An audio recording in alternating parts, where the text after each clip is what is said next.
In cancer patients, diagnostic testing is the whole axis of which diagnosis is made. So a lot of times it tells you where the primary tumor is, it tells you how far the cancer is spread, to what extent it is spread, whether it's made it into the lymph nodes, and it tells you the places that it hasn't gone. It tells you the places that are free of disease.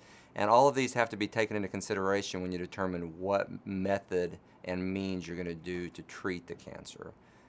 Before any type of decision can be made as far as treatment, you have to do staging. And staging can't be performed without adequate imaging studies. A treatment plan is specific for the patient, the type of cancer they have, and what stage they have. So you have to know all three of those factors.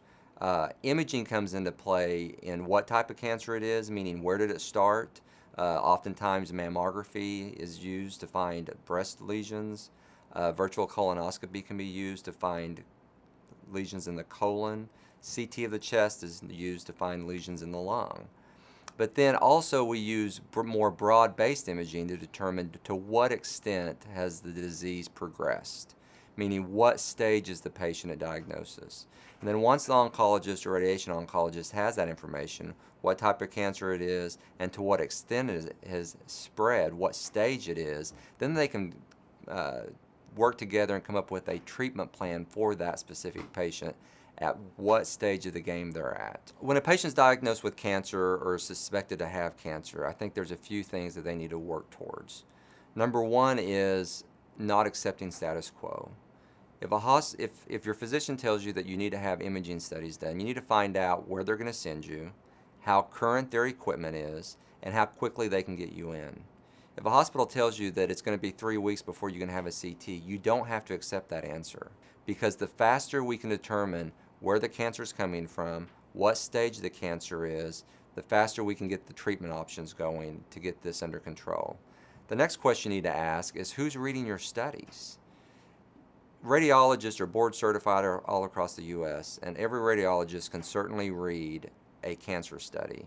However, those that read them every day know patterns in which cancer spread and are more attuned to searching out those patterns to determine what the metastatic process could be, or if it has metastasized.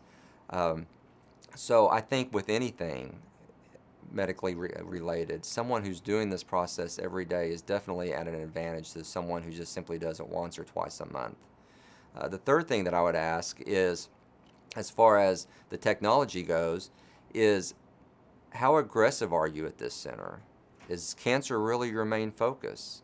You need to be someplace where your cancer is your focus and your facility's focus. Probably another area that you can question whenever you're being sent for imaging studies is, how often do the technologists perform staging studies on cancer patients? Technologists are taught to use a piece of equipment in variable manners, but technologists who work with cancer patients specifically know how to curtail that exam, if you will, specifically for that patient and specifically for their cancer type. Oftentimes I've seen studies from outside facilities that come in and it was an MRI of the liver, but they didn't do it appropriately in order to see small early metastatic processes, simply because they try to do a one-size-fits-all for all patients instead of trying to curtail the exam to each and every patient that comes through the door.